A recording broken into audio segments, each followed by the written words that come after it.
let's crack on with Monaco. Of course, 5 races into the season, Red Bull have won 5 races. They're doing pretty good this season. Not too bad at all. Now we're looking at Monaco, of course, a very unique track. Red Bull, very good in a straight line. But, of course, not as important here at Monaco. Very different features of this circuit. Sam, does this open the door for any other teams, Ferrari, Mercedes, Aston Martin? Does it open the door for them to maybe pull off a shock and take a win away from Red Bull? I mean, am I going mad in saying that at Monaco, there isn't a straight line? Or the only bit is after the chicane. After the chicane. Literally, that tiny little bit is the only proper straight line bit of the whole racetrack. I guess. Yeah, or down to Mirabeau, maybe. But they have to do a weave at that point, right? Around the bump. Because the bump will throw the aerodynamics of the car off. Anyway, that's off topic. Interesting, though. Interesting. Least straight lines on any racetrack, perhaps. Other than an oval, I would assume, really. Oh, yeah, good shout there. No straight lines. Who can compete with Red Bull? Well, I would like to be optimistic and say everyone, but I'm going to have to narrow it down because I really don't think that's likely to happen. I do think, and Aston Martin are giving it the old big one. They've really been going guns blazing on this, turn in terms of coming to Monaco. And Fernando Alonso, 28.05. It's not Aston Martin. It's just Fernando. Lance Stroll hasn't said a word. He's not said a thing. He is not peeped. I think his sister's wedding was the other day, and I don't know if he's returned since that. He's asleep. He's still recovering. So Fernando Alonso is giving it the "I'm king of the world." 28.05. 28.05. Add them together. 33. How many wins is that going to be? 33. So yeah, I think if anyone's doing it, I think Fernando is going to have the absolute bit between his teeth. And I would not be shocked if we see a repetition in history via Michael Schumacher, in the terms of when he went to Mercedes, put in that incredible pole lap. And of course it was disqualified, and that was heartbreak for us all. I don't think this will be. I think Fernando Alonso is so energetic, so up for a championship fight, so desperate for a win, and this is the closest he might ever come to that chance. I think he will throw literally the kitchen sink and any potential family members he has at the Red Bull team to distract them. Flavio Briatore. Yeah, he's going. He's the first to go. Straight at Christian Horner. Flavio would throw in Fisichella before him, so... Yeah, that's true. Maybe some other team members that Alonso's had. Truly. Luckily for Fernando, he didn't run into Bruno Senna at the last race, so he hasn't got a 5-place grid penalty. Oh, thank goodness for that. Well avoided, Alonso. Nice one, mate. 2012 reference for everyone. You're welcome. Good. So yeah, I think Alonso's the one. I think a lot of people were desperately hoping that Charles Leclerc can avoid the Monaco curse, the hometown curse, and he is truly so cursed at his home Grand Prix. You see related to the curse, did you see the highlight from the football match earlier? What, where he was upside down? Yeah, I mean, he can't do Monaco. No, I know. I actually quote. It's a great use of the soundboard there, Harry. You've stepped in well. Thank you. I did tweet the tweet actually saying, Charles, mate, you're the wrong way round. You've got to be on your legs there. Confirm. You can't park there. Can't park on your head, sunshine. So yeah, I just it doesn't feel right for Ferrari. I feel like they're going backwards in terms of progress up the grid at the moment. Mercedes are, I know they're running their black livery, but they really are the darkest of dark horses, I think, this weekend. Ooh. There is every chance that out of some miracle here, it works like, setting a firework off and no one sees it coming and like, bang! You're on the top spot. But equally, they could be in 14th or 15th place for the entire weekend. Which is, it does feel more likely that it'll be that way around. But, I'm hopeful that we're going to get a proper fight up the front. So I'm going to go with Alonso with the hope that if they get it right as well, Mercedes could be within a shout. How are you looking at anyone and thinking, yeah, they might be able to take it to Red Bull this weekend? I know everyone likes to hate on Monaco, but... He means me. Well, hi, Ben. And a lot of people on Twitter, and I get it, but for me, I think that's the most exciting part about Monaco is that it's not the race bit, maybe not the race, but we could genuinely have anyone in that fight, and not anyone. Yep, can't wait for mostly Zhou Guan Yu to win. Hey, if he does now, I'm going to look a right play idiot. That clip back. Yeah, you haven't heard my bold prediction. Yeah, I think it's what I enjoy the most about Monaco is that it properly puts the emphasis on the driver. So I think we could easily have a Verstappen pole. We could easily have a Leclerc pole. I think for a Ferrari, they hold him back as much as they can. But he's I know he's got a curse, but he's quite good around Monaco. He just crashes sometimes, and then sometimes Ferrari pit him whilst his teammates in the box. So, oops. Leclerc, he's always a bit of a beast around here. Alonso, yes, that man. I feel like he thinks he's got a date with destiny this weekend. Oh, he so does. Oh man, he is. I'm here for it. I love it. I love, again, it's that self-confidence thing. He's got more self-confidence than any other human being, but he's so good at whipping people into a frenzy of getting excited for him, and then everyone believes it. He's going to be P7. We're going to be so disappointed. And he rides this wave of confidence. He's like, "Ha ha! I am the king of the world," and he is. He is the king of the world. They just tweet like 4 numbers, and everyone loses their mind. I also lose my mind. So he, absolutely don't count him out. But as you say, Mercedes as well. It's hard to know where that's going to be, but Hamilton and Russell can put out special quali laps sometimes. Oh, special. A lot of the time. So this is looking quite open for me as we head into the weekend, because as you say, that Red Bull advantage I don't think is going to matter quite so much or at all. I think if you were to say to me, in a magical world where Formula One is exciting at every single race we go to, if Alonso, Leclerc, Verstappen and Hamilton all had exactly the same level of machinery, they all had an equal opportunity of getting on pole, I would be literally glued to the screen for this weekend, because it would be something special. I just don't think it's going to happen in that manner. I hope so too. I so hope it does.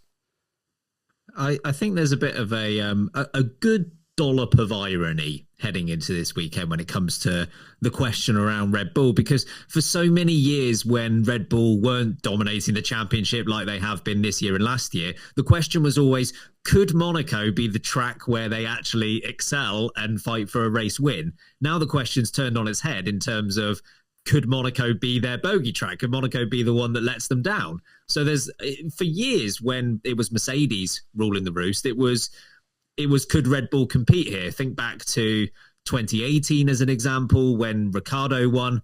That year was a Mercedes versus Ferrari duel. Red Bull weren't in that fight throughout the year, but they were pretty dominant. I know the race ended, with Ricciardo's car not exactly working as it should do, but up until that point, Red Bull were completely dominant that weekend.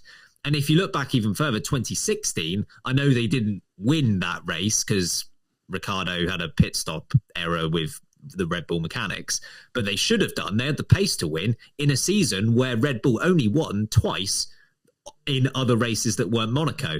And in both instances, they didn't actually have the pace to win. If you think that year Verstappen won at Spain, that only happened because the Mercedes crashed into each other.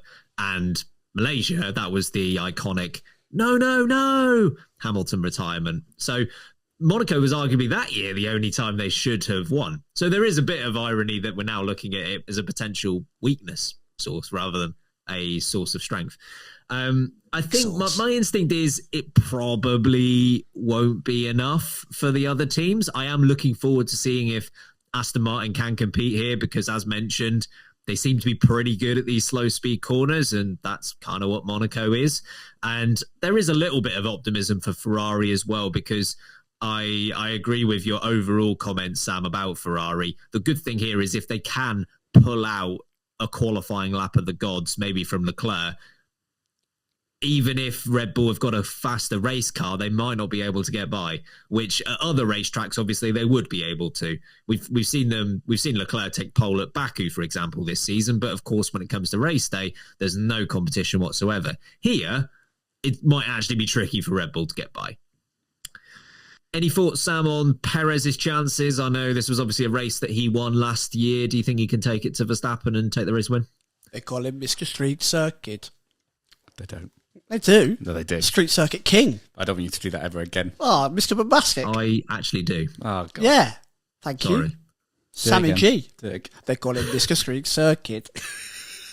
I've changed my mind. No. We're going to watch him work it. Anyway, I genuinely think, that's where his powers lie. That is where he gathers the source of all strength, is old Sergio Perez. If it is on the streets of a city where he could go and drink and partay, down the road the moment he gets out of the car, which he has shown he likes to do. No. Yeah, I know. We won't go into too many details of what happened last year. Then, he has a great time. And he is showing it time and time again that it often seems to be street circuits where he absolutely thrives. So, I used to be a time where Perez was the one I would count out and go, maybe he'll be third or fourth while Verstappen takes the wing. I think he's got absolutely every chance of doing the old double here, 2 in a row. So I think if he wins here, does he win it more than Verstappen's won it? Either yes. Verstappen will be on 1, he'll be on 2. Right? Yeah. Verstappen washed. Nonetheless, sorry, I'm being silly, as always. I do genuinely think, though, that Perez has absolutely every chance. If Perez is in the right frame of mind, if he's got the motivation behind him, if he's with the car, there is every chance that Sergio Perez can absolutely wallop it on pole position. I'm interested to see it. I think from Verstappen's perspective, how to protect against it, the one thing he can't afford is what happened last year at Monaco and what happened last time at Miami. He needs to nail that first Q3 lap because he can't deal with the risk of not getting that second lap in. It's cost him a couple of times now. So I think whatever happens this weekend for Verstappen, based on how important qualifying is for both Red Bulls and anyone who's planning to fight out at the front, nail that first lap in Q3 because more often than not, you don't have any certainty that second Q3 lap is actually going to happen. Harry, any thoughts on Perez's chances versus Verstappen? I think Perez is really enjoying the fact that we've only had like one actual race circuit this year. Yeah, no more real races. We don't do street races. We're Formula E now. So look, I'm not going to do what Sam did, but he is Mr. Street Circuit. Go on. No. Go on. No, he's a little bit tempted, isn't he? No. He's a little bit tempted. A little bit, but not. A little bit, leave it. He does excel, and even it is, I think back to his Force India days. I think you mentioned that 2016 Monaco GP. I think he was on the podium for that one. I think he was in a podium for that one. Was he third? He might well have been. He might have been third. Maybe that or the year before, maybe. It sounds like something he'd have done. He'd have done. Yeah. I think Sykes and Norris get double podiums together at one point a couple of years ago. That was 21. Yeah, 21. Yeah, I think a few years before that, back when he was at Force India. Anyway, he's quite good at street circuits. It's now known. Yeah, is my point there. So I wouldn't rule it out. Look, I don't really know how it's happened. He's just become a bit of a street circuit specialist in the last couple of years. Yes. And we said he should have taken that win in Miami. This is a golden opportunity to what could be a golden opportunity to snatch back the championship lead. Not only win, but snatch back the lead of the championship. Or sorry, was he ever in the lead? No. Has he been in the lead this year? No. It's a golden opportunity to lead the championship. Very good. No snatching here. Well, he could still snatch it. Just snatch it for the first time. Sorry, no snatching it back here. Yeah. They're like two children in the sandpit, and Max has always had the spade, and Sergio wants it. He almost had it. Almost. He missed. Max put it down to get a snack, and Sergio realised too late. Got a face full of sand. Oh, I hate that sand in your mouth. There you go. That's my point, Ben. Right. Well, predictions time, I reckon. Oh, hang on. I just realised we've not played this for ages. Yeah, we should actually. Yeah. Sorry, Live Laugh Latifi. We Ben, do love you. do that again. I think it's time for some bold predictions. It certainly is. Gather around, little children, and listen to my song. My F1 bold predictions, and how they'll all be wrong. Oh, so lovely. Sensual.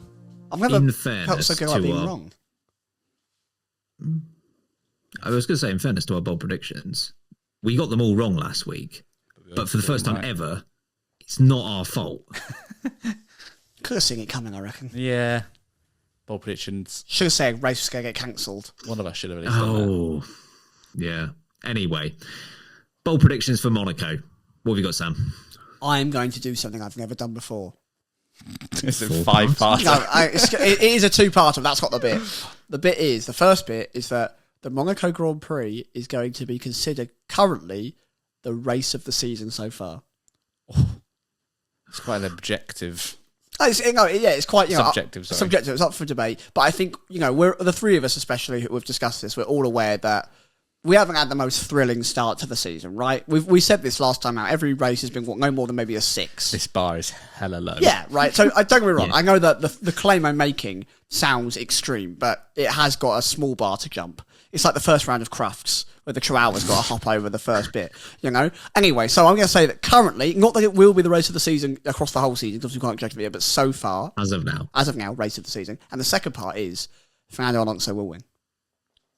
Why? You see, why'd you do this to yourself? Because if he wins, it will become the race of the season. Yeah, but what if he wins it and it's the dullest race on record? He wins. That would be really funny. Imagine that. Imagine if everyone else drives around at 20 miles an hour and Alonso is just trundling for 71 laps. It's 71 or 78 laps. He did it last year. Do you remember he was just backing up the field? field? The clip of him on the track with the queue behind him is infamous. Oh, man. Anyway, that's my two-parter. Throw your abaci, whatever they're called, pluralised, out the window, folks. Probably abacuses, but I like abaci. My bold prediction is, and if we need further clarity on this, I'm happy to give a bit more detail. My bold prediction is that there will be a Charles Leclerc strategic blunder. Again. By him or by Ferrari? By Ferrari. Okay. Oh, no. Okay. Are we happy with just that? I mean, don't get me wrong. If we have, I'm open to having the conversation come Sunday if something like close to it happens, or maybe a little bit confusing happens. Charles Leclerc crashing into a wall. It's not a strategic blunder. That will not count. It's not part of a good strategy, though. It's a fair point. I don't think it's also an intentional part of any strategy. It's a blunder. You're something a blunder. that comes from the team that quite clearly costs him. Okay. In the race as well. If it happens in qualifying, that doesn't count. It's in the race on Sunday. BPs so far. Let's hear yours, HE. Cheers. Go on, he. Doesn't work. Doesn't rhyme. I'm not going to do that again. Bad initials. My bold prediction is that in qualifying, the top 5 will be 5 different teams. Ooh, I like not that. part of your bold prediction, but I'd like to hear who you think it could be, and not in any particular order either. Fine. Red Bull, Ferrari, Aston Martin, Mercedes, and could be anyone. McLaren. McLaren? Yeah, say? McLaren step up at Monaco for some reason. Got that stupid livery. Oh, God. We'll get onto that in a little bit.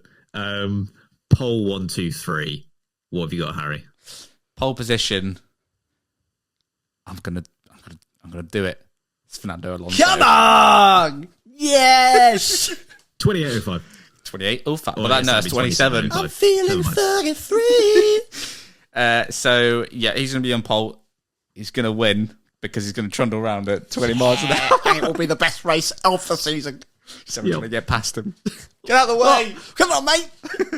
Beep, beep. Second will be Verstappen, and third will be Chuggles Leclerc. I love that. I'm going to go quickly because, well, mine's just really boring. So I've got Verstappen pole, Verstappen win, Perez second, Alonso third. Let's move on to Sam. Okay, pole. Fernando Alonso! And the win will also be Fernando's, obviously. It's coming home. That's the real World Cup. Spain. Yeah, this is the real World Cup. What's It's Coming Home in Spanish? It's coming home. I don't know. Second place, I'm not even thought it through. So I don't know. I think that Harry? Perez will be in second. I know. And I think that Lewis Hamilton will be in third. Sure. What a lineup that is. All right, great time. Fernando Alonso, Sergio Perez and Lewis Hamilton. What a podium. They have a right cuddle on the podium. Good. They'll all be happy.